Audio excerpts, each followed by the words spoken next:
한번 호주 친구하고 미국 친구하고 오래간만에 이렇게 만났대요.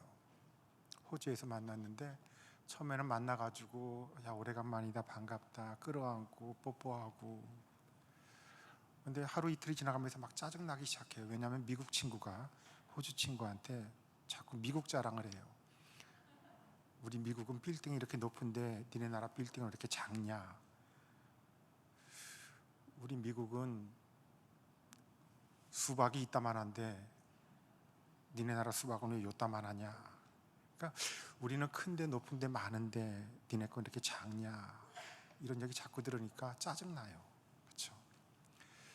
한 번은 점심을 야외에서 같이 먹고 있는데 마침 캥거루 한 마리가 쿵쿵쿵쿵쿵 하며 뛰어가는 모습을 미국 친구가 봤어요. 처음 보는 거예요.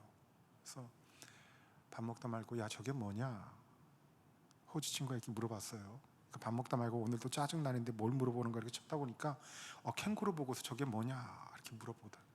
이걸 보고 야 기회다, 지금까지 짜증나던 거 한 방에 다 날려보낼 수 있다, 그러면서 한마디 했는데 뭐라고 했을까요? 야 메뚜기 처음 보냐 그래요. 우리나라 메뚜기는 이만하다. 이렇게.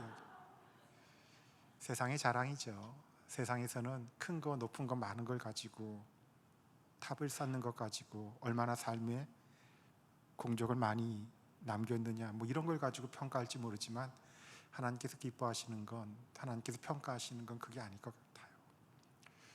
정성된 마음으로 찬양을 준비하고 작은 제단을 쌓고 하나님 마음에 기뻐할 만한 겸손한 마음을 가지고 예배 드리는 모습, 그걸 우리 하나님께서 가장 기뻐하지 아니하실까라는 생각을 해봅니다. 요즘에 헌신 예배 드리기 쉽지 않은 때잖아요. 얼마 전에 제가 그런 얘기를 들었어요. 지금은 BC하고 AD를 이렇게 구분한다. 원래 BC 그럼 Before Christ라고 주전 이런 말이잖아요. 근데 학생들이 그렇게 말하는 걸 들었어요. BC가 Before 코로나래요. 코로나 이전 시대가 있고 AD는요, 원래 에노 도미니 이탈리아어인데 이걸 After Disease, 질병 이후, 다른 말로 하면은 AC, After 코로나 이렇게 구분되는 시대고, 그 BC와 AD가 이제 완전히 다른 시대를 우리가 살아가게 된 것이 아닌가 싶습니다. 그러나 그럼에도 불구하고 변하지 않는 모든 크리스찬의 삶 가운데는 오늘 우리가 쌓고 있는 이런 작은 제단들, 예배, 그리스도 중심의 삶이 자리 잡고 있는 줄로 믿습니다. 예배 이야기를 좀 하고 싶어요. 성경에서 가장 먼저 등장하는 예배는 아마 가인과 아벨의 예배가 아닌가 싶습니다. 하나님이 가인에게 물으셨어요. 네 동생 아벨이 어디냐? 그때 가인이 하는 말이요, 좀 모릅니다 라고 이야기해요. 거짓말이죠. 그리고요, 내가 내 동생을 지키는 자입니까? 하나님께 따지기도 해요. 자, 하나님이 네 동생이 어디냐 몰라서 물어보신 걸까요? 몰라서 물어보신 거예요? 아니면 알면서도 물어보신 거예요? 알면서도 물어보신 거죠.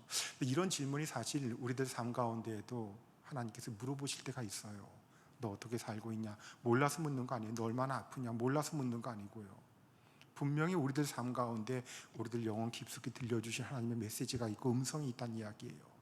가인에게 처음 하셨던 질문은 사실 아담에게 했던 질문하고 똑같아요. 아담아 네가 어디 있느냐 이렇게 물으셨단 말이에요. 몰라서 묻는 거 아니에요. 알면서 듣고 싶은 대답이 있는 거예요. 너 혹시 내가 너더러 먹지 말라고 한 열매를 먹었냐? 몰라서 묻는 게 아니라 하나님 잘못했습니다. 제가 왜 그랬는지 모르겠어요. 저 미쳤나 봐요. 하나님 용서해 주세요. 아마 이런 걸 기대하셨을 거예요. 저한테도 비슷한 경험이 있어요. 저 어렸을 때 초등학교 다닐 때, 그때는 이제 우리가 6식구인데 아버지, 어머니, 누나, 남동생, 여동생, 저 이렇게 6명이 단칸방에서 살았고요. 단칸방에서 저녁 식사는 늘 온 식구가 다 모여서 한 자리에서 먹었단 말이에요. 동그란 양철 밥상이었던 걸로 기억해요. 둘러앉아서 먹는데 아버지만 드시던 보리차가 있었어요. 아버지는 보리차를 드시고, 그 당시엔 보통 다 수돗물 먹었어요. 우리는 수돗물 먹었는데 아버지가 어느 날 그 보리차를 남기셨어요. 이걸 남기셨어요. 아버지 보리차를 무심결에 제가 마셨어요. 그때 처음 한 게 이게 보리차가 아니에요. 난생 처음 맛보는 거예요. 약간 색깔이 수돗물하고는 틀려요. 이게 뭐지? 뭐였을까요? 아니에요. 그런 거 아니고요. 꿀이었어요. 꿀. 그걸 딱 마시는 순간 우리 아버지 맞나? 배신감 쫙 밀려오기 시작해요. 이걸 하루 이틀도 아니고 우리 아버지는 어떻게 혼자 드셨죠? 어머니는 이걸 아버지에게만 드리고. 그러나 저는 장남이었고요. 마치 아무 일도 없다는 듯이 다 마시고, 동생들 모르게요, 다 마셔버리고 흔적을 안 남겼어요. 그리고 우리 집에 꿀이 어디 있는지를 살펴봤어요. 부엌 찬장 위에 있다는 거 알았어요. 가만히 보니까 어머니는 하루에 큰 숟가락으로 한 번씩 그걸 퍼서 아버지에게만 드린 거예요. 여기까지 알았어요. 저도 하루에 한 번씩 퍼먹었어요. 다행스럽게도 꿀은 수평이 유지가 되고 욕심을 부리지 않으니까 없어지는 속도가 비슷해요. 그러나 얼마 지나지 않아서 동생들이 알아버렸어요. 이것들은요, 개념이 없어요. 퍼먹어대요. 흘리고.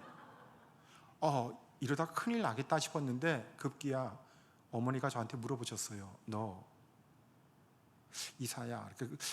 어릴 때부터 저는 성을 같이 불러주셨어요. 이렇게 되라. 기도 제목이 있으셨고요. 이사야 일로 와볼래? 너 혹시 찬장 위에 있는 거 손댔니? 이렇게 물어보셨어요. 알고 물어보신 걸까요? 몰라서 물어보신 걸까요? 아신 거죠. 이미 아셨어요. 혹시 너 찬장 위에 있는 거 손댔니?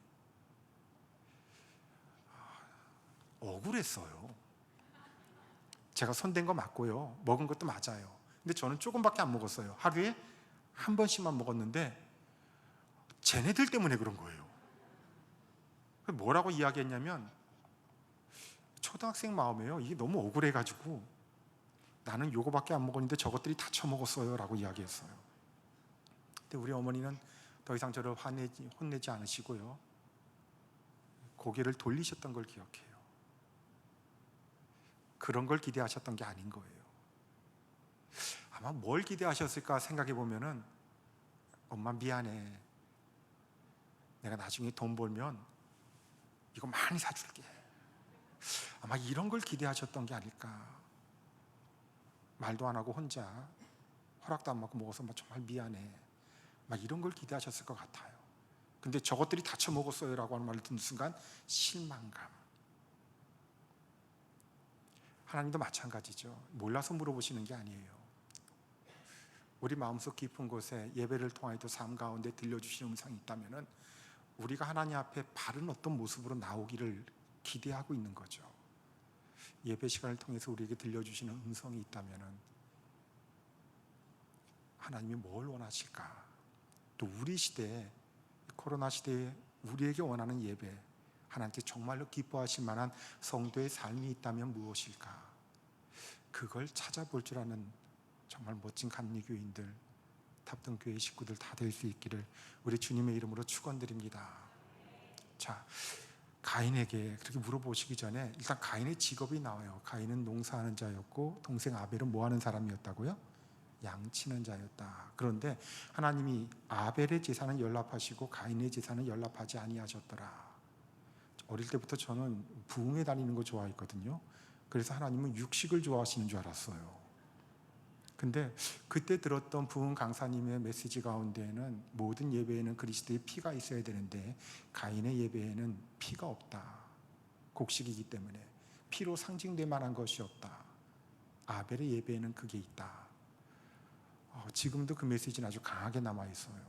그리스도 빠진 예배는 예배가 될 수 없다. 그런데 또 이런 해석도 가능해져요. 그렇다면 하나님이 곡식밖에 드릴 수 없는 사람들은 그 예배를 안 받으시는가라고 하는 거예요. 성경을 가만히 읽다 보니까 요제라는 것도 있고요, 곡식으로 드리는 소제라는 것도 있고요, 이거 다 받으셨단 말이에요. 왜 하나님이 가인의 예배는 받지 아니하시고 아벨의 예배는 받으셨을까요? 이런 거 안 궁금해져요? 저는 읽을 때마다 궁금해지고 찾아보게 되고 하는데요, 가만히 읽어보니까 이런 것 같아요. 창세기 4장에 보면은 여호와께서 아벨과 그의 제물은 연락하셨으나 가인과 그의 제물은 연락하지 아니하셨더라. 그러면 해답이 나와요. 다시요. 아벨과 그 제물은 예배자를 먼저 받으시는 거예요. 우리가 뭘 가지고 가느냐, 하나님 여기에 관심이 있는 것이 아니라 예배자의 삶이 어떠하고 하나님 앞에 있는 그 마음이, 그의 삶이 하나님께 드려질 만하냐, 이걸 먼저 보셨던 거죠. 그래서 아벨과 그 제물은 연락하셨지만 가인이라고 하는 예배자는 받지 아니하셨던, 그럴 수밖에 없었던 거. 하나님이 오늘 헌신 예배를 드리는 123 여성교회 우리들 먼저 받으시는 그런 예배의 주인공들, 그런 예배를 드리는 우리 탑동교회 식구들, 우리들 모두가 다 될 수 있기를 우리 주님의 이름으로 축원드립니다. 아무리 작은 거라도요, 하나님께서 기뻐하실 수 있다면 그게 예배가 돼요. 근데 아무리 커도 아무리 요란해도 아무리 많아도 하나님 받지 아니하시면 그건 예배가 되지 못해요. 그러니까 예배가 될 수 있느냐 예배가 아니냐, 기준은 하나예요. 하나님이 받으시면 예배가 되고 하나님 받지 아니하면요 예배가 안 되는 거예요. 저 예언서에 보면 그건 사람들끼리 모여가지고 잔치하다가 돌아가는 거지 예배 아니다, 뭐 이런 말씀하세요. 정말 하나님께서 기뻐하실 만한 하나님이 받으시는 예배, 그 예배의 주인공들 저와 여러분들 다 될 수 있기를 바랍니다. 레위기에 보면은 하나님께 이런 예배를 드리잖아요. 아벨은 뭘 가지고 예배를 드렸죠? 양과 그 양의 첫 새끼와 그 기름, 그가 드릴 수 있는 최선의 것이었죠. 이게 뭐 값이 나가냐 안 나가냐 이런 걸 따지는 것이 아니라 그가 드릴 수 있는 최선이었단 말이에요. 중학교 때 병아리를 길러본 적이 있어요. 초등학교 학교 앞에서 이렇게 병아리 사서 길러본 적 없으세요? 한 마리를 사서 딱 길렀는데 이름을 지어줬어요. 뿅이라고 지어줬어요. 제가 경상도 영천이라는 곳이었는데 잘 자랐어요. 근데 두 마리 더 샀어요. 이름을 지어주는데 쫑짱이라고 지어줬어요. 뿅쫑짱. 딱 보면 누가 뿅이고 짱인지 알겠어요. 두 마리 더 샀어요. 찡쭝이라고 이름을 지어줬어요.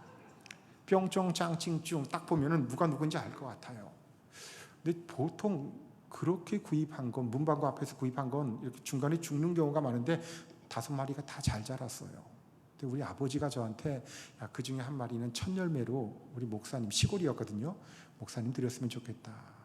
네 아버지, 첫 열매라는 말이 저는 뿅을 원하는 줄 알았어요.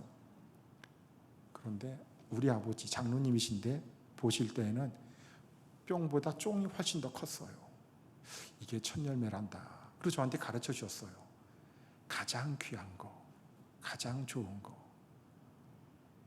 하나님께 드릴 수 있는 가장 좋은 첫 열매는 뭐 이런 거야, 그렇게 가르쳐 주셨어요. 지금도 그 가르침은 잊혀지질 않아요. 우리가 우리 하나님께 드릴 수 있는 가장 좋은 예배자의 모습, 그게 여기서 피어날 수 있기를 바랍니다. 그러면 하나님께서 받으시면 그 어떤 것보다도 가장 귀한 예배가 되는 거예요.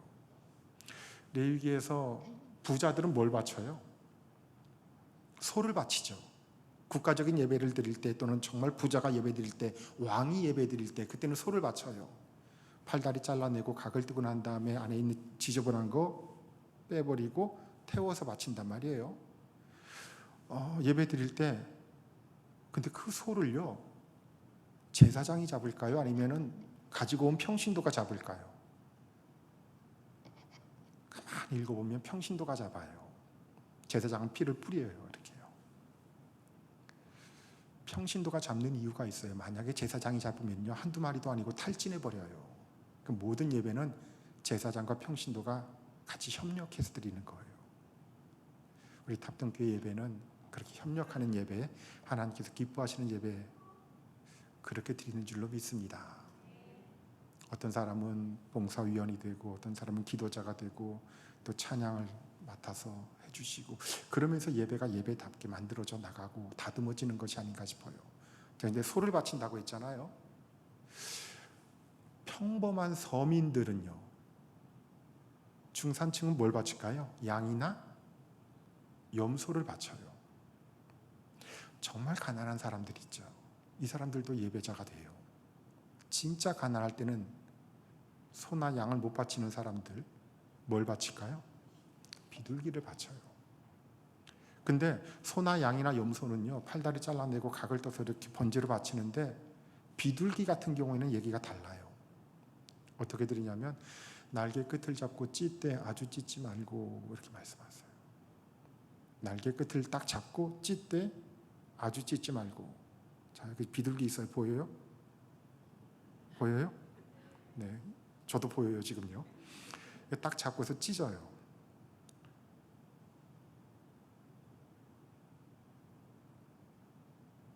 여기까지만 찢어요. 이렇게 찢는 이유가 뭘까요? 하나님, 너무 작은데요, 조금이나마 크게 보이려는 거예요. 지금은 제가 하나님께 드릴 수 있는 것이 이렇게 작은 것이지만 하나님 크게 사용하여 주옵소서. 이런 예배를, 이런 마음으로 예배 드릴 수 있다면 우리 청년들의 예배, 우리 중고등부 학생들의 예배, 아동부원들의 예배, 하나님은 세상 그 어떤 예배보다도 귀하게 받으실 것 같아요.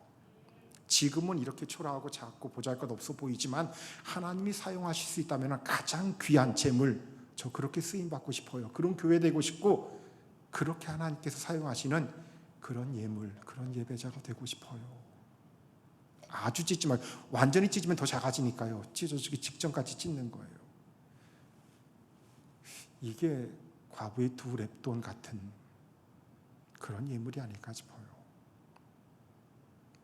가인은 그렇게 하지 못했다라고 하는 겁니다.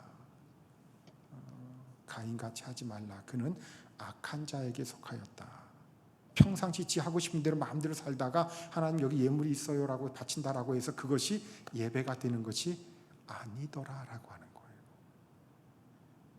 우리가 먼저 하나님께서 받으실 만한 삶 가운데 바쳐지는 재물될 수 있다면 그게 진짜 예배가 아닐까 싶어요. 감리교 예배는 그렇게 시작했어요. 그 가인과 아벨 이야기 다음에 노아 홍수 이야기가 나와요. 교회 학교 다닐 때 선생님이 도화지 큰 거에다가 배를 그려오시고 그 배에 노아 할아버지가 흰 수염 달고 있고 지팡이 잡고 있고 사자가 빵꾸 뜯고 있고 비둘기 날아다니고 이런 그림 정말 정성스럽게 그 당시 시청각 자료였었죠. 이 만들어 오셔서 이렇게 설명해 주셨던 걸 기억해요. 아, 즐거웠겠다, 재밌었겠다, 저 배에 탄 사람들 재밌었겠다. 실제로 그랬을까요? 그 배는요 3층으로 돼 있죠. 3층으로 돼 있고 문 하나밖에 없어요. 그럼 깜깜하다는 이야기예요. 창문도 하나밖에 없어요. 우기철에 냄새가 얼마나 심했을까요? 사람 살기 어려웠을 것 같아요. 잠 좀 자려고 하면 부엉이 울어대고 뭐 구렁이 기어다니고 뭐가 이상해가지고 만져보니까 물컹하고 지들끼리 싸우고 정말 힘들 것 같아요. 멀미 나고 냄새 나고 싸우고 시끄럽고 죽을 것 같을 것 같아요. 근데 여러분, 교회 역사 속에서 이 방주를 뭐라고 불러요? 첫 번째 교회라고 불러요. 여러분, 교회는 그런 곳이에요. 그 안에서 지지고 볶고 싸워도 그 배가 가는 방향은 구원의 목적지예요. 거기 가는 거예요. 그 모든 주권은 하나님께 달려 있어요. 노아가 그걸 만들었다고 배 주인 역할 하지 못해요. 문을 여신 분도, 동물을 모아주신 분도, 뜨게 하신 분도, 가게 하신 분도, 멈추게 하신 분도, 다시 문 열고 세상을 보게 해주신 분도 다 하나님이 하세요. 하나님의 일은 하나님이 하시는 것이지 노아나 누구나 예배자들은 그냥 하나님께서 사용하시고 필요하면 제물로 쓰시는 거예요. 그게 진짜 예배예요. 그 방주는 다른 역할을 하지 않잖아요. 전함도 아니고 상선도 아니고 오직 구원선의 역할을 해요. 이 방주를 히브리어로 테바라고 부르는데요. 테바라고 하는 말이 상자라는 말이에요. 가만히 보면 그 방주는 그냥 네모 괴짝처럼 생겼어요. 3층으로 돼 있고 300규빗, 30규빗, 넓이는 50규빗, 창문이 있고 문이 있고 뭐 이렇게 해요. 진짜 그냥 상자죠. 방주를 우리말로는 방주라고 번역했지만 히브리어로는 그냥 상자라는 뜻이에요. 이 단어가 한 번 더 나와요. 나중에 출애굽기에 들어가면 모세를 담았던 작은 바구니 있죠. 그 바구니를 또 테바라고 해요. 용도는 똑같아요. 그 안에 들어있는 생명을 살리는 역할을 하는 거예요. 크든 작든 그 하나님의 용도와 목적에 쓰임받을 수 있다면 그게 교회고 그렇게 살아가는 자의 모습이 그게 예배인 줄로 믿습니다. 그 첫 번째 예배당의 모습, 볼품없어 보이고 아프고 언제 어디에 도착할지도 모르고, 그러나 하나님이 사용하실 수 있는 그 자리, 그 방주, 우리 교회가 됐으면 좋겠어요. 또 그 안에서 하나님이 노아를 사용해 주실 때 노아는 여호와의 명령대로 다 준행하였더라. 그의 예배자의 삶을 하나님께서 사용하셨다, 받으셨다는 이야기예요. 이제 그 다음에는 바벨탑 이야기가 등장해요. 바벨탑 이야기는 성경에 신할평원이라고 되어 있는데 세계사에서 우리 학생들이 배울 때는 메소포타미아라고 배워요. 메소포타미아가 무슨 말이냐면요, 끝이 아자로 끝나면 땅을 이야기해요. 아프리카, 아시아, 아메리카, 오세아니아, 이거 전부 다 땅을 이야기하잖아요. 나라 이름도 땅을 이야기할 때 나라 이름도 보통 아자로 많이 끝나요. 헬라어에서 코리아, 나이지리아 다 이렇게 아자로 끝나는 것처럼요. 메소포타미아는 땅은 땅인데 어떤 땅이냐면은 두 강 사이에 있는 땅, 뭐 이런 뜻이에요. 메소라는 말이 둘 사이에 뭐 이런 뜻이기 때문에요. 여기 강이 두 개가 흘러요. 하나는 유프라테스 강, 또 하나는 티그리스 강. 여기서 만들어진 문명을 메소포타미아 문명이라고 하고요. 이 메소포타미아 문명, 거기에 시날 평지가 있었던 거예요. 여기서 사람들이 처음으로 벽돌이라는 걸 만들어요. 그냥 벽돌, 그거 뭐 대단하다고. 당시로서는 세계 문명을 이끌어가는 최첨단이었어요. 벽돌을 만들었다라고 하는 것, 건축이 시작되는 거예요. 그 전에는 돌과 돌 사이에 진흙을 발라서 살고 1층밖에 살지 못했는데 이 지역에서 그 두 강 사이에서, 두 강에서 이렇게 진흙들이 흘러내려오고 진흙을 일정한 모양으로 빚어서 불에다가 구우면 돌처럼 단단한 구조물이 만들어지더라. 이걸 처음으로 만들어낸 문명이 이게 시날 평지고요. 메소포타미아에 있는, 더 정확히는 수메르 문명이라고 이야기 들어보셨죠? 수메르 문명이라고 해요. 우리 청년들은 들어봤을 거예요. 그리고 사람들이 그걸 보면서 뭐라고 이야기하냐면, 자, 이제 벽돌로 돌을 대신하고 역청으로 진흙을 대신해서 탑을 쌓자. 일정한 모양으로 빚으니까 이게 2층, 3층도 가능해지더라.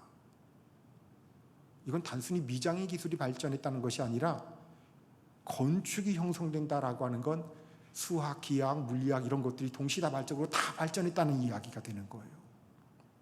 그리고 그 사이에 역청을 발랐다. 진흙 대신에 역청을 발랐다. 역청은 지금의 아스팔트를 이야기하고요. 당시로서는 가장 앞서 나가는 최첨단의 문명이었어요. 그리고 사람들이 이야기합니다. 이제 성읍과 탑을 쌓을 수 있겠다. 그리고 그 탑 꼭대기를 어디까지 닿게 하자? 하늘에 닿게 하자. 그리고 우리가 우리 이름을 내자. 뭐 이렇게 말해요. 탑 꼭대기를 하늘에 닿게 하자는 말이 무슨 말일까요? 창세기에서 하늘은 누가 계신 곳이에요? 하나님이 계신 곳. 우리가 하나님처럼 될 수 있다면 더 이상 하나님 없이도 우리가 살 수 있는 거 아니냐. 우리에게 이런 기술이 있는데, 이런 문명이 형성되는데 이제는 하나님 없이도 살 수 있다. 이건 마치 우리 시대 같지 않아요? 예전에 할 수 없는 일들을 할 수 있는 시대가 되었는데 더 이상 하나님이 없어도 된다고 착각하는 그런 시대가 되어버리고 만 거예요. 그리고 우리 이름을 내자. 히브리 말로는 나아셀라누 셴이라고 하는 말인데요. 이 말이 무슨 말이냐면 우리가 우리의 이름을 스스로 지어보자, 뭐 이런 뜻이에요. 제 이름이 뭐죠? 이사야라는 이름인데요. 제가 지었을까요? 저희 아버지가 지어주셨을까요? 아버지가 지어주셨어요. 당연하죠. 권위예요. 아버지의 권위가 제 이름을 만들어 준 거죠. 창세기에서 사람의 이름은 누가 지어줘요? 바벨탑 이야기까지예요. 사람의 이름은 하나님이 지어주세요. 근데 우리가 우리 이름을 스스로 지어보자라고 하는 거예요. 하나님 없이 이제 우리가 주권자고 우리가 주인이다. 우리 마음대로 할 수 있다. 그리고 흩어지지 말고 탑을 쌓자라고 이야기해요. 하나님 그걸 보셨어요. 야, 어떡하지? 저러면 안 되는데 우리가 내려가자. 흩어버리세요. 바벨탑을 뭐 폭파시켰다 뭐 이런 얘기는 없어요. 중단시키셨다라고 하고요. 사람들의 말을 알아듣지 못하게 하고요. 그게 바벨탑의 마지막 모습이 되죠. 그 자리가 어디냐면 아브라함이 태어난 동네예요. 시날 문명, 시날 평지, 갈대아 우르. 바로 거기에서 하나님이 탑을 쌓는 것이 아니라 제단 쌓는 주인공 한 사람을 이렇게 세워주십니다. 저는 아브라함이 어떤 민족인지 아직도 잘 모르겠어요. 성경을 보면은 가능성이 몇 가지가 나오고 있지만은 지리적인 여건으로 본다면 가나안 사람이 아닌 거예요. 그렇죠? 요즘으로 이야기하면 이라크 쪽에 있는 갈대아 우르가 그쪽이니까요. 거기서 태어난 사람인데 불러 일으켜 세워주시고 가나안으로 불러들이시죠. 중간에 하란을 거쳐서 가나안으로 들어가요. 아버지 데라는 하란에 그만 머물러 버리죠. 중간에요. 하란은 세계에서 가장 먼저 벼농사가 있었던 지역이에요. 가봤자 여기보다 더 좋은 땅이 없을 것이다. 여기가 최고다라고 생각했을 것 같다. 세상이 주는 풍요로움에 그만 젖어버리고 말아요. 데라가 죽어서 아브라함이 떠났을까요? 아니면 데라가 살아있음에도 불구하고 가나안 땅으로 갔을까요? 창세기 11장, 12장을 가만히 살펴보면요. 아버지가 살아있는데도 가나안 땅으로 들어가죠. 70세에 아브라함을 낳았고요. 아브라함이 75세가 되었을 때 가나안 땅에 들어가니까 아버지 데라는 105세가 되죠. 그때. 데라는 몇 살에 죽었다고 돼 있어요? 205세까지 살죠. 이게 무슨 말이냐면 아버지가 살아있음에도 불구하고 아브라함은 하란을 떠나서 아버지 집을 떠나서 가나안 땅으로 가게 돼요.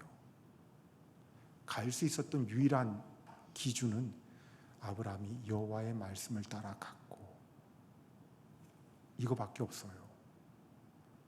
여호와의 말씀을 따라 갔고 저는 우리 감리교 신앙에 또 우리들의 신앙도 마찬가지고 오직 여호와의 말씀이 우리의 삶을 이끌어가는 그런 신앙인들이 다 되기를 우리 주님의 이름으로 축원드립니다. 그리고 우리가 기도하고 있는 우리들의 자녀들, 우리 교회의 다음 세대들 여호와의 말씀을 따라가는 탑을 쌓는 사람들이 아니라 가서 제단 쌓을 수 있는 그런 멋진 우리 시대의 아브라함들이 만들어질 수 있기를 우리 주님의 이름으로 축원드립니다. 바로 그 자리예요. 바벨탑을 쌓으면서 실패했었던 바로 그 자리에 아브라함이 가나안 땅에 들어가자마자 했던 일이 여호와의 이름을 부르더라. 하나님의 이름을 부른다라고 하는 말이 무슨 말일까요?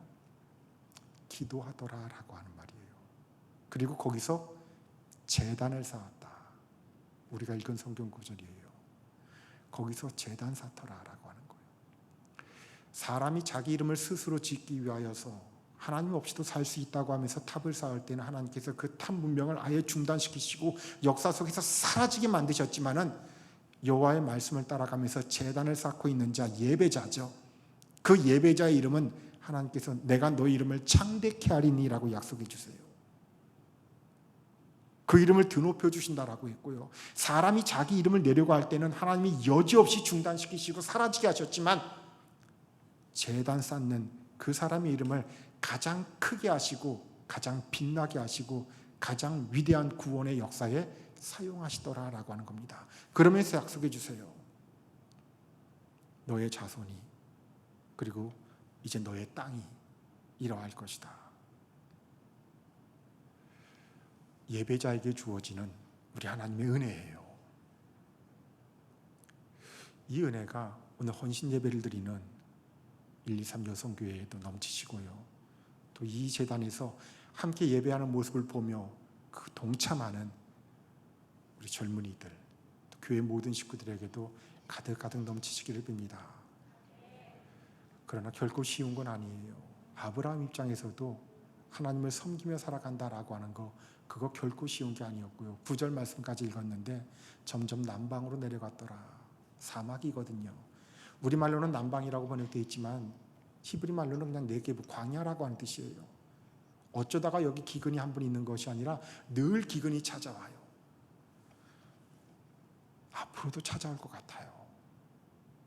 우리 살아가면서 우리들의 삶의 여정 속에서 어쩌면 지금 우리가 만나고 있는 이 아픔과 위기보다 더 크고 더 많은 그 무엇들이 우리에게 찾아올 것 같아요. 그러나 그것이 문제되지 아니할 수 있는, 그걸 뛰어넘을 수 있는, 우리가 세상에서 만나는 그 어떤 장벽, 그 어떤 질병, 그 어떤 위기 뛰어넘으시는 하나님의 강력한 은혜가 깃드는 예배자들, 그런 교회, 저와 여러분들 모두가 다 될 수 있기를 우리 주님의 이름으로 축원드립니다. 그 다음서부터는요, 계속 이렇게 예배드려라, 이렇게 예배드리라, 다 그런 얘기잖아요. 이집트에서는 바른 예배를 드릴 수가 없으니까 나와라, 나와서 광야에서 또 시내산에서 거기서 예배드려라. 거기 왜 가나안 땅까지 들어가야 되냐? 거기서 하나님께 잃어버린 예배를 회복해야 될 것이다. 바로가 묻습니다. 왜 가려고 하는데? 여호와께 제사하기 위하여. 또 왜 가려고 하는데? 절기를 지키기 위하여. 그 왜 가려고 하는데? 제단 쌓기 위하여. 이거 외에는 다른 말들이 안 나와요. 하나님께 바른 예배드리는 삶, 이거 하나만 가지고 그들은 하나님께서 목적해 주신, 약속해 주신 가나안 땅으로 가고요. 계속 그 이야기들이 나와요. 그러면서 예배는 이렇게 드려라. 아무리 힘들더라도 성막을 만들어서 광야를 지나가고 거기서 이걸 다시 펼쳤다가 이렇게 예배드리고 계속 그런 얘기들이 나와요. 예배자로서 살아간다라고 하는 게 결코 어려운 게 아니죠. 어쩌다 한번 1년에 한 번 헌신 예배드린다는 것으로 결코 끝나는 거 아니고, 하나님이 정말로 기뻐하실 수 있었던 것은 예배당 안팎에서, 예배당 안에서도 예배드리지만은 유혹과 욕망이 꿈틀거리고 있는 세상, 저 가나안의 많은 문화들, 그 속에서도 하나님께서 기뻐하실 만한 온전한 예배자, 하나님 그걸 기대하셨던 거고 지금도 기대하세요.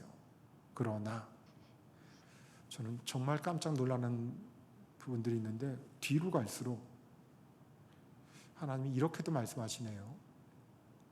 이제 예배 그만 드려라. 전 되게 놀랐어요. 예배 받기 위하여서 사람을 지으시고 역사를 이끌어 가셨는데, 어느 순간서부터 하나님이 예언서에 들어가면 저 뒤쪽이죠. 성전 마당을 밟지 말아라. 누가? 저 예배당 문을 닫았으면 좋겠다. 성전에서 음악 소리가 안 나왔으면 좋겠다. 내가 들어보니까 토할 것 같다.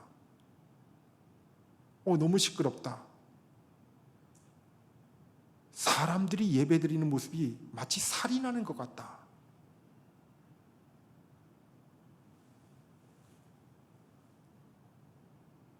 더 이상 예배드리지 말아라. 제가 전공이 구약이거든요. 구약은 그렇게 나와요. 여러분들에게 물을게요. 하나님이 이제는 예배를 싫어하시게 된 걸까요? 그 말씀은 바른 예배를 드려라. 하나님은 그 누구보다, 그 무엇보다도 예배를 가장 기뻐하시는 분이신데, 바른 예배자들이 사라져가고 있는 거예요. 예배자가 사라지고 있는 거예요. 여기저기서 쿵짝거리고 있지만 정말 하나님이 기뻐하실 만한, 죽더라도 제물 될 수 있는 그런 예배자들이 하나님 눈에 보이지 않는 거예요. 오늘 제목이 탑이냐 제단이냐라고 했어요.